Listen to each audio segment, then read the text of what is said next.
Iron lady और सख्त शख्सियत के लिए पूरे विश्व में विख्यात हैं दिवंगत इंदिरा गांधी। इनका जीवन बहुरंगी और दिलचस्प रहा है। ऐसा माना जाता है कि इंदिरा गांधी को राजनीति और उनके भीतर गजब की राजनीतिक दूरदर्शिता भी थी। यही वजह है कि पिता नेहरू की मृत्यु के बाद वो भारत की पहली महिला प्रधानमंत्री बनी। तो आइए जानते हैं गूंगी गुड़िया मानी जाने वाली इंदिरा का राजनीति में शेरनी बनने तक का सफर।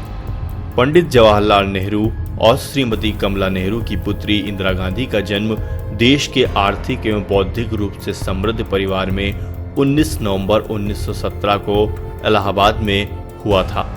इनका पूरा नाम इंदिरा प्रियदर्शनी था। इंदिरा का मतलब लक्ष्मी कांति होता है। नेहरू के पिता पंडित मोतीलाल नेहरू का मानना था कि पोती के रूप में उन्हें मां दुर्गा और लक्ष्मी दोनों की प्राप्ति हुई है। इन्होंने अपनी प्रारंभिक शिक्षा अपने आवास आनंद भवन से प्राप्त की थी। राजनीति और आंदोलनों में परिवार की सक्रियता के कारण 12 साल की उम्र में असहयोग आंदोलन में भाग लेने के लिए इंदिरा ने वानर सेना का निर्माण किया। इस सेना में उन्होंने अपने सहपाठियों को शामिल किया। ये सेना बनाने का विचार उनके मन में रामायण से आया था। इसके पश्चात ब्रिस्टल के बैडमिंटन स्कूल में कुछ वक्त बिताने के बाद इंदिरा ने 1937 में परीक्षा उत्तीर्ण कर सोमरविल कॉलेज ऑक्सफोर्ड यूनिवर्सिटी से पढ़ाई पूरी की। 18 साल की उम्र में फिरोज गांधी को स्वतंत्रता आंदोलन ने अपनी तरफ आकर्षित किया था। उस दौरान उनकी मुलाकात इंदिरा गांधी और उनकी मां कमला नेहरू से हुई। सन 1993 में जब इंदिरा 16 साल की थी, उस दौरान कम उम्र होने के कारण कमला ने फिरोज और इंदिरा के विवाह का प्रस्ताव ठुकरा दिया था। 1934 में भोवाली यात्रा के दौरान कमला की तबीयत बिगड़ने लगी। यूरोप में भर्ती कमला लंबी बीमारी के चलते 1936 में स्वर्ग सिधार गई। इस दौरान इंदिरा और फिरोज एक दूसरे के करीब आ गए। आखिरकार मार्च 1942 में दोनों ने हिंदू रीति रिवाज से शादी कर ली थी। दरअसल जब इंदिरा ऑक्सफोर्ड से पढ़ाई पूरी कर वापस आई, उस वक्त पिता उनको राजनीति में सक्रिय करना चाहते थे, लेकिन फिरोज से शादी करने का फैसला सुनकर नेहरू इंदिरा से काफी नाराज हो गए थे। अपनी डायरी में नेहरू ने लिखा है कि वह इतनी अपरिपक्व थी, या शायद मुझे ऐसा लगता है, इसलिए वह चीजों को सतही तौर पर देख पाती है। उसे उसकी गहराई में जाना चाहिए, इसमें वक्त लगेगा।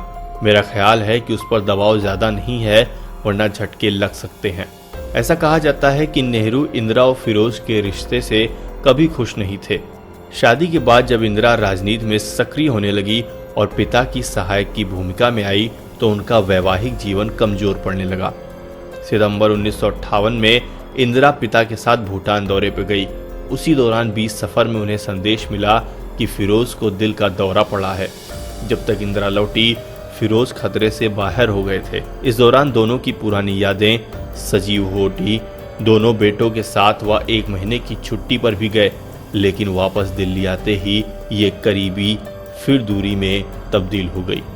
कांग्रेस पार्टी के अध्यक्ष के तौर पर इंदिरा का नाम प्रस्तावित होना ही फिरोज और इंदिरा के रिश्ते पर आखिरी प्रहार रहा था। इसके बाद फिरोज ने प्रधानमंत्री जी के घर आना जाना भी बंद कर दिया था। इसके कुछ समय बाद ही फिरोज का दिल का दौरा पड़ने से निधन हो गया। भारतीय राजनीति के साथ साथ विश्व राजनीति के क्षितिज पर रही इंदिरा 16 साल तक देश की प्रधानमंत्री रही। अपने कार्यकाल के दौरान उन्होंने बेहद उतार चढ़ाव देखा था। आधुनिक भारत का निर्माण भले ही जवाहरलाल नेहरू की पहल रही हो, लेकिन उसे सफल इंदिरा गांधी ने बनाया। चाहे वो बैंकों या कोयला उद्योगों का राष्ट्रीयकरण हो, या फिर ग्रामीण क्षेत्रों में बैंकों का विकास हो। आज़ादी के पहले हिंदुस्तान में करीब 500 से ज़्यादा छोटी और बड़ी रियासतें थीं। तब इंदिरा ने 1971 को प्रीवी पर्स खत्म कर राजा महाराजाओं के सारे अधिकार वापस ले लिए। इनके कार्यकाल के दौरान ही 18 मई 1974 को भारत ने अपना पहला सफल परमाणु परीक्षण भी किया। इनके कार्यकाल में जयप्रकाश नारायण ने इंदिरा सरकार के खिलाफ अवज्ञा आंदोलन छेड़ दिया था, जिसके कारण 1975 में आपातकाल लागू कर सभी राजनीतिक विरोधियों को इंदिरा ने जेल में डलवा दिया था। इस फैसले के बाद इंदिरा सरकार को 1977 में लोगों ने बुरी तरह हराया था।